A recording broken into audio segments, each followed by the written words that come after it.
नमस्कार दोस्तों। आज हम बात करेंगे करंट अफेयर्स के कुछ टॉपिक्स के बारे में। तो पहला टॉपिक है सीमेट से जुड़ा हुआ। तो सीमेट क्या चीज़ है? सीमेट है centre for materials for electronics technology. तो इसमें जो है 1 टन प्रतिदिन की क्षमता वाले पीसीबी यानी प्रिंटेड सर्किट बोर्ड पुनर्चक्रण केंद्र का उद्घाटन किसने किया है? इलेक्ट्रॉनिक्स और सूचना प्रौद्योगिकी मंत्रालय के सचिव ने हैदराबाद में। इसका उद्देश्य क्या होगा? ई कचरा प्रबंधन की दिशा में चक्रीय अर्थव्यवस्था की परिकल्पना करना होगा। यानी कि जो ई कचरा हमारा उत्पन्न होता है उसको कम करना, उसमें संसाधन दक्षता, प्रदूषण में कमी और कीमती धातुओं की पुनर्प्राप्ति होगी। साथ ही उद्योगों में क्या होगा? ई कचरा को बाहर भेजने के बजाय भारत में अपना संयंत्र स्थापित करने में भी इसमें मदद मिलेगी। भारत में प्रतिवर्ष कितना इलेक्ट्रॉनिक कचरा यानी ई कचरा उत्पन्न होता है? 3.2 मिलियन टन, जिसमें सोना, पैलेडियम, चांदी जैसी कई कीमती वस्तुएं भी या धातुएं शामिल होती हैं जो मानव स्वास्थ्य के लिए खतरा उत्पन्न कर सकती हैं। सीमेट ने क्या करा है? पीपीपी मॉडल पर यानी सार्वजनिक निजी भागीदारी, पीपीपी मतलब पब्लिक प्राइवेट पार्टनरशिप मॉडल पर अपनी तरह का ये पहला ई कचरा प्रबंधन उत्कृष्टता केंद्र स्थापित किया है। कहाँ पे? हैदराबाद में। और ई अपशिष्ट प्रबंधन पर उत्कृष्टता केंद्र द्वारा ई अपशिष्ट पुनर्चक्रण की सभी तकनीकें अपनाई गई हैं। जैसे पीसीबी बनाएंगे, ये लिथियम आयन बैटरी, स्थायी चुंबक और सी सॉर्ट सेल भी बनाएंगे।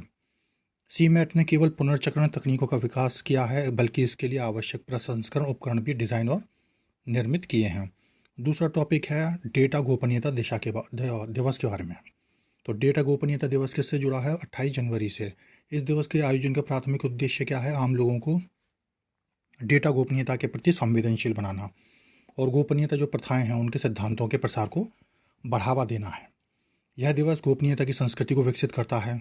और इस वर्ष की थीम क्या है इसकी? जिसकी है निजता के बारे में पहले सोचें। फिर डिजिटल युग में डेटा गोपनीयता को प्राथमिक देना व्यक्तियों के लिए, कंपनी के लिए, दोनों के लिए प्रैक्टिकल है। एक समाज के रूप में क्या करता है? हमारे बीच में आपसी विश्वास को बढ़ाता है और सर्वोत्तम प्रथाओं को बढ़ावा देता है। ध्यातव्य है कि भारत में भी डेटा गोपनीयता की और उसकी सुरक्षा के लिए कई प्रयास किए गए हैं। तो डेटा गोपनीयता के लिए सुप्रीम कोर्ट ने 2017 में के एस पुट्टास्वामी बनाम भारत संघवाद में निजता के अधिकार को मौलिक अधिकार माना था। फिर इसी के बाद केंद्र सरकार ने एक कमेटी बिठाई थी, BN श्रीकृष्ण समिति। इसने फिर व्यक्तिगत डेटा संरक्षण विधेयक के रूप में 2018 के रूप में अपनी रिपोर्ट सौंप दी। फिर संसद ने इसे क्या करा? संशोधित किया और व्यक्तिगत डेटा संरक्षण विधेयक 2019 पास किया। तीसरा टॉपिक क्या है? एटीकोप्पका शिल्पकला के बारे में। तो इसके शिल्पकार कौन है? CV राजू। आंध्र प्रदेश के उन 7 व्यक्तियों में से एक हैं जिन्हें इस बार पद्म पुरस्कार के लिए चुना गया, इन्हें पद्मश्री दिया गया है। उनको CV राजू ने क्या कहा है कि एटीकोप्पका जो शिल्प है ये उसकी वजह से मिला है उन्हें सम्मान, यानी कि इसकी शिल्प की गरिमा बढ़ी है। फिर पिछले वर्ष वोकल फॉर लोकल को बढ़ावा देने के लिए प्रधानमंत्री नरेंद्र मोदी ने भी मन की बात प्रोग्राम में CV राजू का नाम लिया था और उनकी सराहना की थी। फिर इन खिलौनों को एटीकोप्पका के नाम से जाना जाता है। क्यों? क्योंकि आंध्र प्रदेश के विशाखापत्तनम जिले में वराहा नदी के तट पर एटीकोप्पका एक गांव है, उसके कारीगर ये बनाते हैं। ये खिलौने जो होते हैं वो लकड़ी, बीज, छाल, लाहा, जड़ों, पत्तियों से बनते हैं और प्राकृतिक रंगों से बनते हैं। इन खिलौनों में कोई नुकीला किनारा नहीं होता, यानी बच्चों के लिए सेफ हैं और सभी तरफ से गोलाकार होते हैं।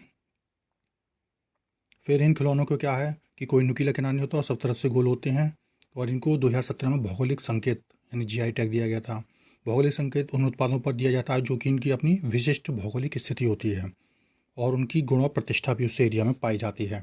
2004-05 में पहला GI टैग किसको मिला था? दार्जिलिंग चाय को। तो ये है इसका फोटो एटीकोप्पका शिल्प का। तो ये था आज के topic. Thank you very much.